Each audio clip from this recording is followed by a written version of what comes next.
అది ప్రకృతి సౌందర్యానికి నెలవైన గర్వాల్, అందమైన హిమాలయ పర్వత సానువులు. ఆ హిమగిరులపై శాంతి దూతల్లా కొలువు తీరిన పైన్ వృక్షాలు, ఎటు చూసినా ఆకుపచ్చ వనాలు, లేలేత ఎండ, రివ్వున వీచే శీతల గాలులు, ఆహ్లాదభరితమైన వాతావరణం.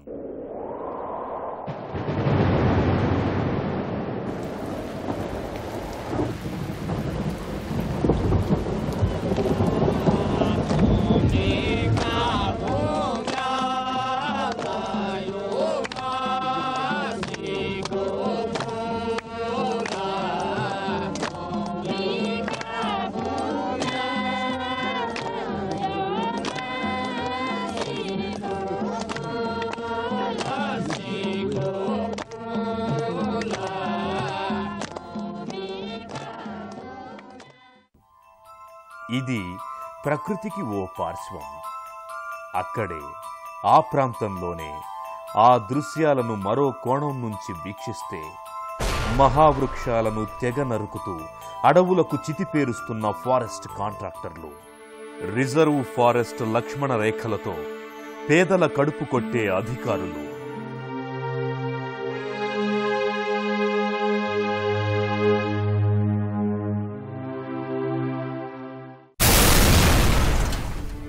భూకంపాల జోన్లో భారీ డ్యాములు నిర్మిస్తూ ప్రజల ప్రాణాలతో చెలగాటమాడుతున్న పాలకులు, ఎటు చూసినా విషాద దృశ్యాలు, దయనీయ జీవన చిత్రాలు.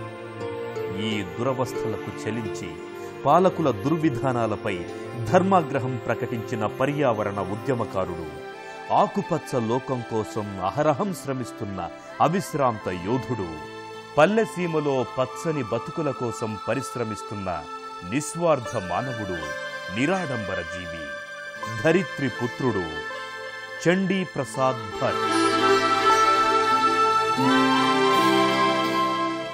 చిప్కో ఉద్యమ సారథి చండీ ప్రసాద్ భట్ 1934 జూన్ 23న ఉత్తరాంచల్లోని గోపేశ్వర్ గ్రామంలో జన్మించారు. తల్లి మహేషీదేవి, తండ్రి గంగారాం భట్.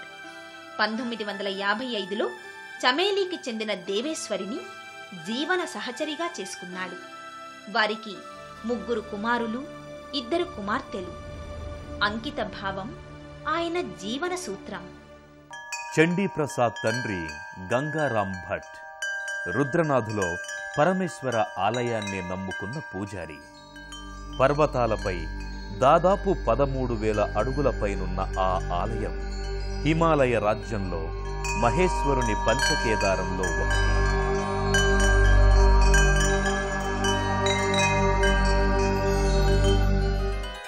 అక్కడ ప్రకృతిలోని ప్రతి వస్తువు ప్రాణప్రదమే. ఆకైనా, పువ్వైనా, ప్రకృతిలోని ప్రతి కొమ్మ దైవంతో సమానమే. ప్రకృతి ఆరాధన ఆ ప్రజల దినచర్యలో ఓ భాగం. ఆ ప్రభావం బాల చండీ ప్రసాద్ మీద ఎంతో పడింది. ఆ బిడ్డ బాల్యంలోనే తండ్రి అనారోగ్యంతో కన్నుమూశాడు.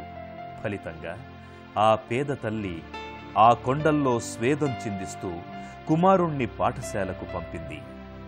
ఆర్థిక అవాంతరాల వల్ల చండీ ప్రసాద్ 2వ తరగతితోనే సరిపెట్టుకున్నాడు.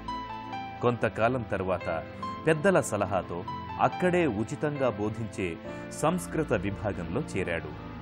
అనంతరం రుద్రప్రయాగలో ఇంటర్ పూర్తి చేశాడు. తరువాత వివాహం కావడంతో సంసార రథం లాగడానికి రిషికేశ్లో ఓ రవాణా సంస్థలో ఉద్యోగంలో చేరాడు. ఆ సమయంలో అక్కడ సామాజిక సేవా కార్యక్రమాలు చేపట్టేందుకు వచ్చిన సర్వోదయ కార్యకర్తలతో పరిచయం ఏర్పడింది. ఫలితంగా అతనిలో కొత్త భావాలు మొగ్గతొడిగాయి. సమాజం పట్ల కొత్త దృక్పథం ఏర్పడింది. తానేమిటో బోధపడింది. 1957 బదరీనాథ్. అప్పట్లో సర్వోదయ నేతగా, జేపీగా దేశంలో ఎంతో ప్రసిద్ధుడైన జయప్రకాష్ నారాయణ్ ప్రసంగిస్తున్న సభ. ఆ ప్రసంగం విన్న చండీ ప్రసాద్ హృదయం ఉప్పొంగింది. గ్రామీణ భారతం వాస్తవ స్థితిగతులు బోధపడ్డాయి.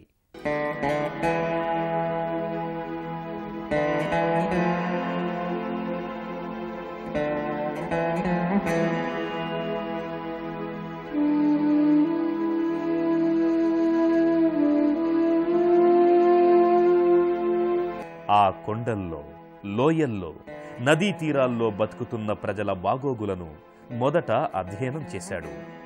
ప్రజాజీవన విధానంపై అవగాహన పెంచుకున్నాడు. వారి జీవితాలకు ఆధారమైన ప్రకృతితో అనుబంధం ఏర్పరచుకున్నాడు. ఇక్కడి పిల్లలు, యువకుల్లో ఈ నది తాలూకు ఉత్సాహమే కనిపిస్తుంది. ఈ నదులన్నీ ఇక్కడ జనజీవితంలో అంతర్లీనంగా కలిసిపోయాయి. అలాగే ఇక్కడ అడవులతో కూడా కలిసి సాగుతున్నాయి. ఈ నదుల వెంబడి అనేక ప్రత్యేక జాతి పూలు, వనస్పతులు ఉన్నాయి. వాటిని కోయడానికి కూడా ఉత్తరాఖండ్లో కొన్ని పద్ధతులు, ఆచారాలు ఉన్నాయి. సమస్యలను సమస్యలుగానే మిగిల్చే ఏలికల నైజాన్ని అవగతం చేసుకున్నాడు. ఇక జనం కోసమే జీవితాన్ని వెచ్చించాలని నిర్ణయించుకున్నాడు. ఫలితంగా 1960లో ఉద్యోగాన్ని వదులుకున్నాడు. అదే ఏడాది మిత్రుడు రావత్తో కలిసి వారణాసి పయనమయ్యాడు. అక్కడ ఆచార్య వినోబా భావే నిర్వహిస్తున్న శిబిరాలకు హాజరయ్యాడు. ఆయన భావజాలం, సేవా తత్పరత, నిరాడంబర జీవితం చండీ ప్రసాద్ను ముగ్ధుణ్ణి చేసింది. అక్కడ స్త్రీ పురుషులను సమానంగా చూడడం అమితంగా ఆకర్షించింది. జీవిత విలువల ఉత్కృష్టత ఏమిటో బోధపడింది. ఫలితంగా వినోబా భావే భావాల్ని గుండెల నిండా నింపుకున్నాడు. సరిగ్గా ఆ సమయంలోనే చమేలీ జిల్లా కరవు కాటకాలతో అతలాకుతలమవుతోంది.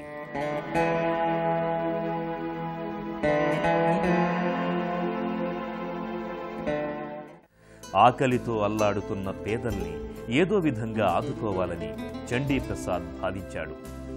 ఈ నేపథ్యంలో 1960లో 30 మంది సభ్యులతో మల్లా నాగ్పూర్ శ్రామిక సహకార సంస్థను నెలకొల్పాడు. ప్రభుత్వం చేపట్టే రోడ్ల నిర్మాణాలు, భవన నిర్మాణాలకు టెండర్లు వేసి కాంట్రాక్టర్లతో పోటీకి నిలవాలని నిశ్చయించాడు.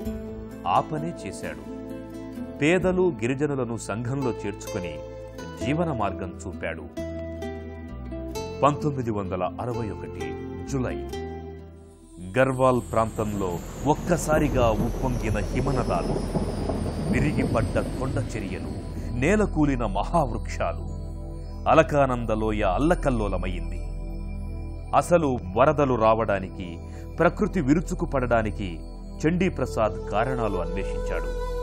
అనేక మంది శాస్త్రవేత్తల్ని సంప్రదించాడు. కొన్నాళ్లకు నిజమేమిటో బోధపడింది. అది కేవలం మానవ తప్పిదంగా రుజువయ్యింది. మనిషి విచక్షణారహితంగా ప్రకృతిని చెరపట్టినందువల్లనే ఈ దుస్థితి దాపురించిందని అవగతమైంది.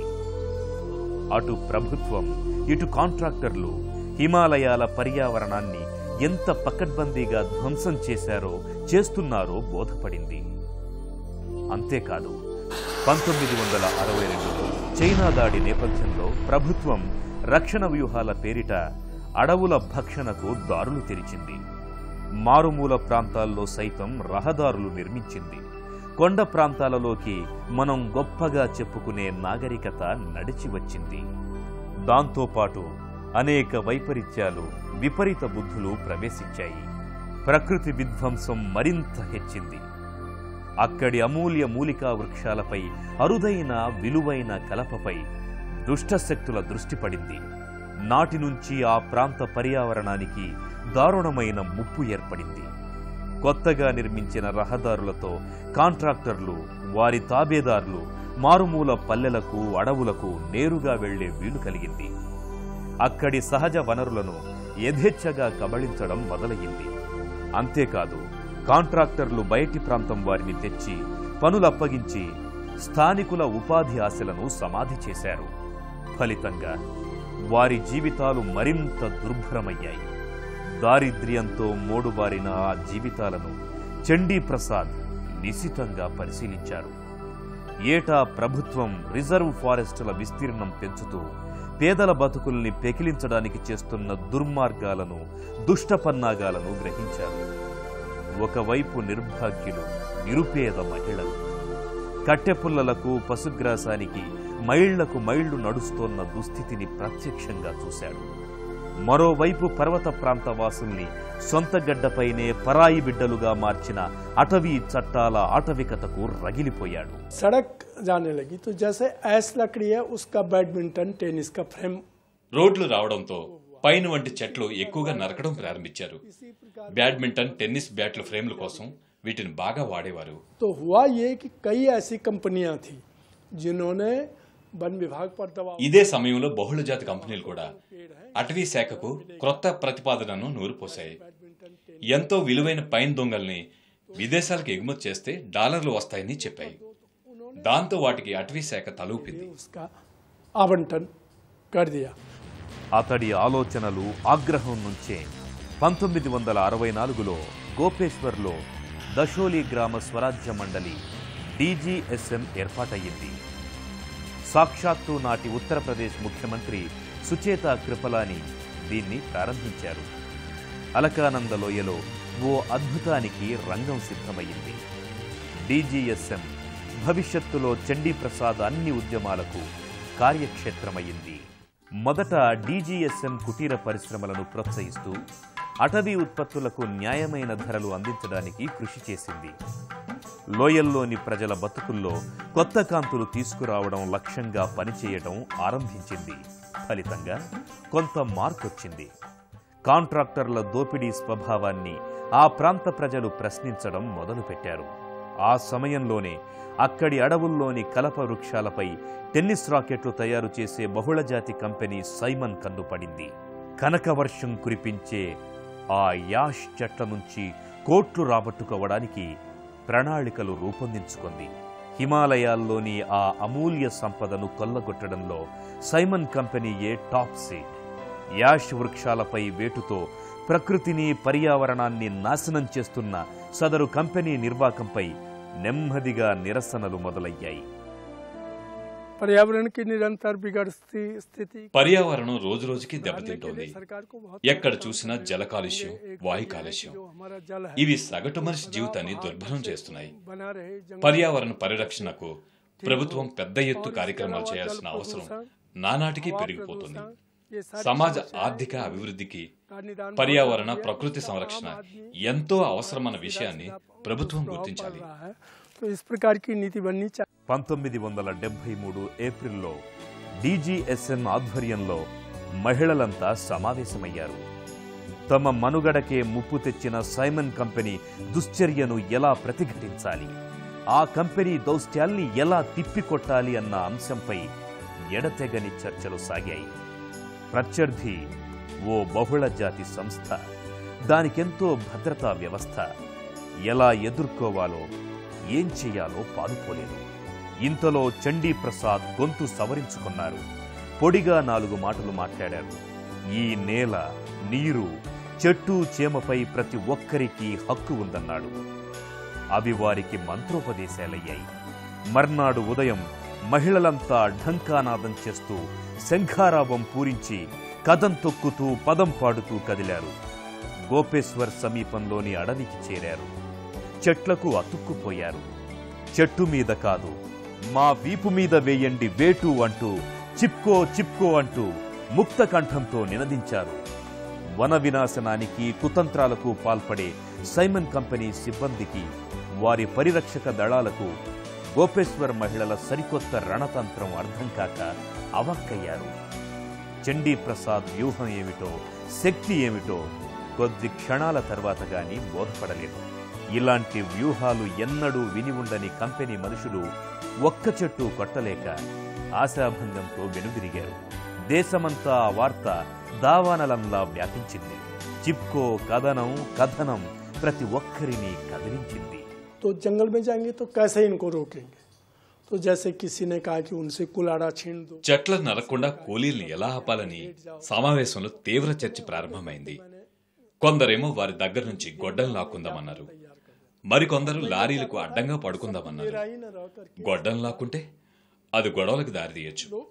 లారీలకు అడ్డంగా పడటం సరిగాని అప్పటికే జరగాల్సిన నష్టం జరిగిపోయి ఉంటుంది. तो जब इसमें अंत में मैंने कहा यदि हम कुलाड़ा छीनेंगे, చెట్లను కొట్టేసి ఉంటారు.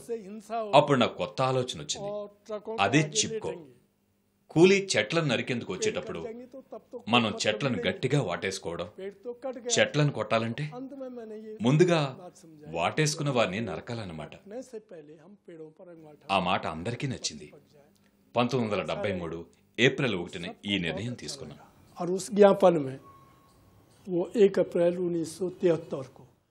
ఈ నేపథ్యంలో ఆయన ఉద్యమాన్ని పటిష్టం చేయడానికి అనేక వ్యూహాలు రచించారు. మహిళలతో గ్రామాన నిఘా కమిటీలు వేశారు. ఫలితంగా చిగురాకుల సవ్వడి అయిన ప్రజలు అప్రమత్తమయ్యేవారు. అయినా అడ్డదారిన దొడ్డిదోవన సైమన్ కంపెనీ ప్రతినిధులు వేలం కేంద్రాల్లో తమ పనిని నెరవేర్చుకోవడానికి ఎన్నో ప్రయత్నాలు చేశారు. వారి ఆటలు సాగనివ్వబోమని చండీప్రసాద్ శపథం చేశారు. ఆయన నేతృత్వంలో కలప వేలం కేంద్రాల వద్ద వేలాది మంది బైఠాయింపులు చేశారు. క్రమంగా అన్ని వర్గాల ప్రజలు ఆయన వెంట నడవడంతో ఉద్యమం ఉద్ధృతమయ్యింది. ఆ తీవ్రత, వేడి పాలకుల పీఠాలను తాకాయి. నాటి యూపీ ముఖ్యమంత్రి హెచ్ఎస్ బహుగుణ దిగివచ్చారు. చండీప్రసాద్ను చర్చలకు ఆహ్వానించారు. అటవీ సంపదను కొద్ది లాభాలతో అప్పనంగా కొన్ని సంస్థలకు అప్పగించే ఘన వ్యాపారంపై విచారణ కమిటీని నియమించారు. ఆ కమిటీ నివేదిక మేరకు గర్వాల్ ప్రాంతంలో 450 చదరపు మైళ్ల పరిధిలో చెట్లను నరికివేయడాన్ని నిషేధించారు. చిప్కో ఉద్యమానికి నాటి ప్రధాని ఇందిరాగాంధీ సైతం స్పందించారు. ఫలితంగా కేంద్ర ప్రభుత్వం విచక్షణారహితంగా వృక్షాల కూల్చివేతను నిషేధించింది. హిమాలయాల్లో 1000 చదరపు అడుగుల ఎత్తు మీద ఉన్న చెట్లను కూల్చడంపై నిషేధాన్ని విధించింది. ఇది చిప్కో ఉద్యమ విజయమో, చండీప్రసాద్ భావ దిగ్విజయమో కాని నాటి నుంచి భారతావనిలో పర్యావరణ ఉద్యమంపై ప్రజల విశ్వాసాలు వేళ్లూరుకున్నాయి. ఇక అప్పటి నుంచి మొక్కలు నాటనన్న నినాదం దేశంలో ప్రతి ఇంట నినదమయ్యింది. చండీప్రసాద్ పిలుపుతో జనాలంతా వనాలకు దారి తీశారు. ఏ సమాజంలోనైనా యువకుల పాత్ర ఎంతో కీలకం. ఎంత క్లిష్ట కార్యక్రమమైనా యువకుల ప్రవేశంతో సులభమైపోతుంది. సమాజ కళ్యాణానికి ఈ యువశక్తి ఎంతో అవసరం. ముఖ్యంగా ప్రకృతి సంపద అయిన నేల, నీరు, అడవులు, పర్యావరణ పరిరక్షణ వంటి కార్యక్రమాల్లో యువత అవసరం ఎంతో ఉంది. కానీ వీటికి నేటి యువశక్తి దూరంగా ఉండటం నాకెంతో బాధిస్తోంది. వీటి సంరక్షణ కోసం వీరు నడుం బిగించాల్సిన అవసరం ఇప్పుడు మరింత పెరిగింది. ఈ సమస్య కేవలం మన దేశాందే కాదు, యావత్ ప్రపంచానికి సంబంధించింది. మరో కొత్త విప్లవానికి నేటి యువత శ్రీకారం చుట్టాల్సిన అవసరం ఎంతైనా ఉంది. ఒక్క 1981లోనే చిప్కో ఉద్యమకారులు 10 లక్షల మొక్కలు నాటారు. ఉత్తర భారతావనిలో పండుగలు, ఉత్సవాల వేడుకల్లో మొక్కలు నాటడం, మొక్కలు బహుమతులుగా ఇచ్చుకోవడం ఆరంభమయ్యింది. ఆయన హరిత సంకల్పంతో ఆ ప్రాంతమంతా కొన్నాళ్లకే పుడమి తల్లి పచ్చబొట్టు సింగారించుకున్నట్లు భాసించింది. ప్రతి గ్రామం పచ్చతోరణంలా కొత్త శోభను పులుముకుంది. పర్వత సానువులు ఆకుపచ్చ వడ్డాణాల్లా పచ్చటి కాంతులీనాయి. చిట్టి చేతులు మొక్కల్ని కంటిపాపల్లా కాపాడే బాధ్యతల్ని చేపట్టాయి. ప్రకృతికి, పల్లె మనిషికి మధ్య పచ్చటి అనుబంధం ఏర్పడింది. ఆయన ప్రతి గుండె తలుపు తట్టి పచ్చదనం తాలూకు పరిమళాన్ని అందించారు.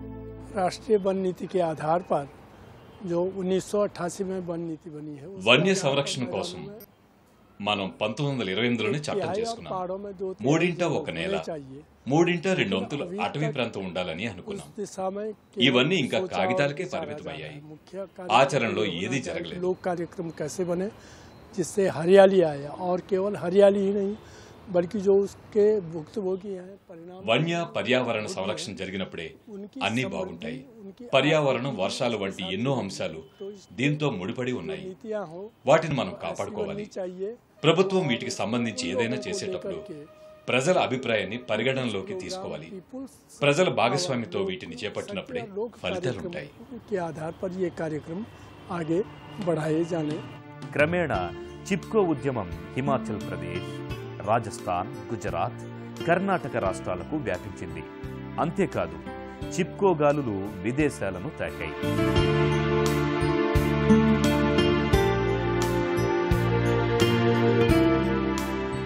ఆకుపచ్చ లోకం కోసం అవిశ్రాంత కృషి చేస్తున్న చండీ ప్రసాద్ భట్ జాతీయ అంతర్జాతీయ స్థాయిలో అనేక సత్కారాలు అందుకున్నారు. 1982లో రామన్ మెగసెసే అంతర్జాతీయ పురస్కారాన్ని అందుకున్నారు. పర్యావరణ పరిరక్షణకు నిరంతరాయంగా శ్రమిస్తున్న చండీ ప్రసాద్ కృషికి గుర్తింపుగా భారత ప్రభుత్వం 1986లో పద్మశ్రీ పురస్కారంతో గౌరవించింది. చమేలి చుట్టుపక్కల గ్రామాల్ని పచ్చదనంతో నింపినందుకు గాను 1986లో ఇందిరా ప్రియదర్శిని వృక్షమిత్ర అవార్డును పొందారు. పర్యావరణాభివృద్ధికి ఆచరణాత్మక ప్రణాళికను రూపొందించినందుకు గాను 1987లో United Nations Environment Programme Global 500 అవార్డుతో సత్కరించింది. శాస్త్ర రంగంలో చండీ ప్రసాద్ విశిష్ట కృషికి గాను 1990లో school of fundamental research award అందుకున్నారు. 1991లో ఇందిరాగాంధీ పర్యావరణ్ పురస్కార్, 1997లో అమెరికా నుంచి కలెక్టివ్ యాక్షన్ అవార్డు అందుకున్నారు. ఆయన విశిష్ట కృషికి గుర్తింపుగా 2005లో కేంద్ర ప్రభుత్వం పద్మభూషణ్ అవార్డుతో గౌరవించింది. కేవలం వృక్షాలను కాపాడండి అని చెప్పడం చండీ ప్రసాద్ ఉద్దేశం కాదు. అటవీ సంపద అంతటినీ అందరికీ న్యాయబద్ధంగా పంచాలన్నదే అతడి అభిమతం. కొన్నేళ్ల తరువాత చైతన్య నగారా మోగించిన ఆ పల్లెలే క్రమంగా నాటుసారా మత్తులో జోగుతుండడం చండీ ప్రసాదును కలవరపరిచింది. సారా మహమ్మారి సంసారాలను కాటువేస్తున్న విషాదాన్ని ఆయన స్వయంగా చూశారు. మహిళల మనోవేదనను అర్థం చేసుకున్నారు. ఫలితంగా మద్యంపై సమరశంఖం పూరించారు. హిమాలయ పర్వత సానువుల నుంచి సారాక్షసిని తరిమి కొట్టాడు. అంతేకాదు, ఆ ప్రాంతాన్ని పట్టిపీడిస్తున్న ఇంకా అనేక సమస్యల మీద నిర్దిష్టమైన పోరాటాలు చేశాడు. ఫలితాలెన్నో సాధించాడు. ఉత్తరాఖండ్ హిమాలయాలు ఇక్కడ నుంచి గంగా, దాని ఉపనదుల అలకనంద, మందాకిని ప్రవహిస్తున్నాయి. వీటికి పైనున్న అడవుల్ని ప్రభుత్వం సంరక్షించాలి. వీటికి ప్రత్యేక ప్రాధాన్యం ఇవ్వాలి. ఏమాత్రం అలక్ష్యం చేసినా వీటిపై ఆధారపడిన జలాశయాలు, విద్యుత్ ప్రాజెక్టులు దెబ్బతింటాయి. వీటన్నింటినీ సంరక్షించేందుకు ప్రభుత్వం ఒక స్పష్టమైన జల విధానాన్ని ప్రకటించాలి. అలాగే వన విధానాన్ని కూడా. ఇక్కడున్న ప్రజలు అడవుల అభివృద్ధికి అగ్రస్థానం ఇస్తూ ఈ విధానాలు రూపొందించాలి. నీరు ఒడిసి పట్టడానికి చిన్న చిన్న డ్యాములు చాలన్నది చండీ ప్రసాద్ అభిప్రాయం. భూకంప ప్రమాదం పొంచి ఉన్న హిమాలయాల్లో తెహ్రీ వంటి భారీ డ్యాములు అనర్థదాయకమని అతడి ప్రగాఢ విశ్వాసం. ఓ నాగరికతను, ఒక సంస్కృతిని, ఓ జీవన శైలిని, ఓ ప్రాంత జ్ఞాపకాల్ని, జీవితాలను నీట ముంచే అధికారం ఏలికలకు ఎవరిచ్చారన్నది ఆయన ప్రశ్న. ఫలితంగానే ఓవైపు చిప్కో ఉద్యమ సెగలు రగిలిస్తూనే మరోవైపు ఆయన సందర్భం వచ్చిన ప్రతిసారి పెద్ద డ్యాముల నిర్మాణానికి వ్యతిరేకంగా జరుగుతున్న అనేక పోరాటాల్లో పాలుపంచుకున్నారు.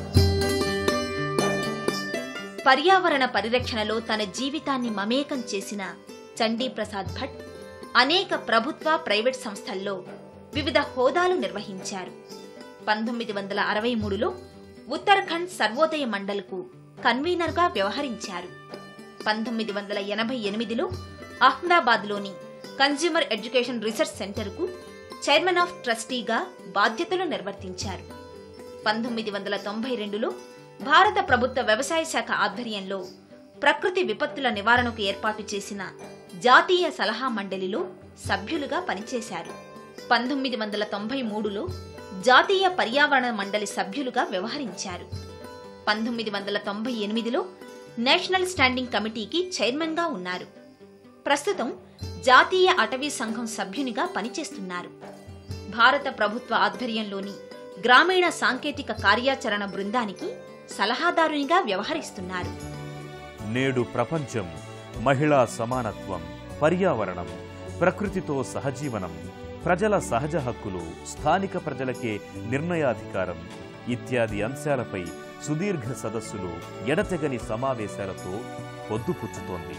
అయితే దీనికి 30 ఏళ్ల క్రితమే అలకానందలోయలోని అన్ని గ్రామాలలో చండీ ప్రసాద్ ఇవన్నీ అమలు చేశాడు, అద్భుతాలు సృష్టించాడు. అనేక గ్రామాల్ని స్వయం పోషకంగా రూపొందించారు. చెడు అలవాట్ల నుంచి గ్రామాలను పరిరక్షించారు. విద్య, ఆరోగ్యం ప్రాధాన్యతల్ని ఆ ప్రజల నరనరాల్లో ఇంకేట్లు చేశారు. బాపూజీ ప్రవచించిన గ్రామ స్వరాజ్య సందేశాన్ని ప్రతి పల్లెలో ప్రచారం చేశారు. గ్రామ కమిటీలను మేల్కొల్పారు. గాంధేయ విలువలు క్షీణిస్తున్న కాలంలో గర్వాల్ లోయలో బాపు పలుకులు ప్రతిధ్వనించేట్లు చేశారు. ఇంత సాధించిన చండీ ప్రసాద్ భట్ గొప్ప విద్యావేత్త కాదు, ఓ సామాన్యుడు, ఈ దేశంలోని ఓ సగటు మనిషి. కేవలం తన ఆలోచనలతో అద్భుతాలు సృష్టించి చెట్టంత ఎదిగిన మనిషి ఆ చల్లటి నీడలో, ఆయన చూపిన బాటలో, ఆ కొండల్లో, లోయల్లో ఎన్నో ఉద్యమాలు ఊపిరిపోసుకున్నాయి. मेरा तो जो मुख्य वो है वो तो लोगों के बीच का है. నా ఉద్యమాలు విజయాలు అంతా ప్రజల చలవే. ప్రజల్ని కేంద్ర బిందువుగా తీసుకున్నప్పుడే ఇలాంటి కార్యక్రమాలు విజయవంతం అవుతాయని నా అనుభవం నేర్పింది. అటవీ సంరక్షణను ప్రజా ఉద్యమంగా మలచగలిగినప్పుడే అది విజయం సాధిస్తుంది. ప్రజలకు అధికారాలు ఇస్తేనే సత్ఫలితాలు వస్తాయి. पीपुल्स प्रोग्राम होना चाहिए, पीपुल्स पावर के आधार पर, माने लोक कार्यक्रम होना चाहिए. लोगों వారితో కలిసిమెలిసి తిరగడం వల్లనే నా ఉద్యమానికి వారు తోడు నీడగా నిలిచారు. అందుకే నేను లక్ష్యం సాధించగలిగాను. అడవులు, జంతువులు, చెట్లకు సంబంధించి ఏ ప్రతికూల పరిస్థితి ఏర్పడినా దాని ప్రభావం వెంటనే మానవ సమాజంపై పడుతుంది. जंगली जानवर, जंगल, पानी, क्योंकि इनकी गड़बड़ी का सीधा सीधा असर लोगों पर पड़ता है. इसलिए అందుకే అటవీ సంరక్షణను ప్రధాన కార్యక్రమంగా చూడమని ప్రభుత్వాన్ని కోరతాను. तभी जाकर के ये सारे कार्यक्रम सफल हो. 72 వసంతాల నిండు జీవితం, ఈ వయసులోనూ విశ్రమించని యోధుడు. 40 साल पहले जो परिस्थितियां थी, जो स्वप्न हमारे थे, 40 ఏళ్ల నాటి నా కల ఇప్పటికీ పూర్తిగా సాకారం కాలేదు. కొన్ని మార్పులైతే వచ్చాయి. इसलिए होती है, आत्मविश्वास इसलिए बढ़ता है. ఉద్యమంతో మాలో ఆత్మవిశ్వాసం పెరిగింది. సాధించిన ఫలితాలు కాస్త సంతృప్తినిచ్చాయి. కానీ మా ప్రధాన లక్ష్యం అసంపూర్తిగానే ఉంది. समाज परिवर्तन की जो प्रक्रिया है वो तो चलती रहेगी. సమాజంలో మార్పు అనివార్యం. సమాజ సమతౌల్యం ఇంకా చాలా దూరంలో ఉంది. थी वो अभी भी अधूरी है. అవని ముంగిట హరిత గీతం ఆలపించిన చండీ ప్రసాద్ భట్ పర్యావరణ పరిరక్షణకు సంబంధించి అనేక పుస్తకాలు రచించారు. హిందీలో ప్రతీకార్ కే అంకుర్, అధూరే జ్ఞాన్ ఔర్ కాల్పనిక్ విశ్వాస్ పర్ హిమాలయ సే బర్కానీ ఘటక్ పుస్తకాల్ని రచించారు. ఇంగ్లీష్లో future of large projects in the Himalaya, eco system of central Himalaya, Chipko experience పుస్తకాలు వెలువడ్డాయి. ఆయన రేఖలు రాలుతున్న పుష్పమే అయినా ఆశయాల పుప్పొడి ఇంకా ఆర్ద్రంగానే తగులుతుంది. ప్రకృతి వనాల్లో, పచ్చదనంలో, ఆకుపచ్చ లోయల్లో, సతత హరిత పర్వతాలలో ఆయన సదా ప్రతిఫలిస్తూ ఈ జాతి జనులకు స్ఫూర్తినిస్తుంటాడు.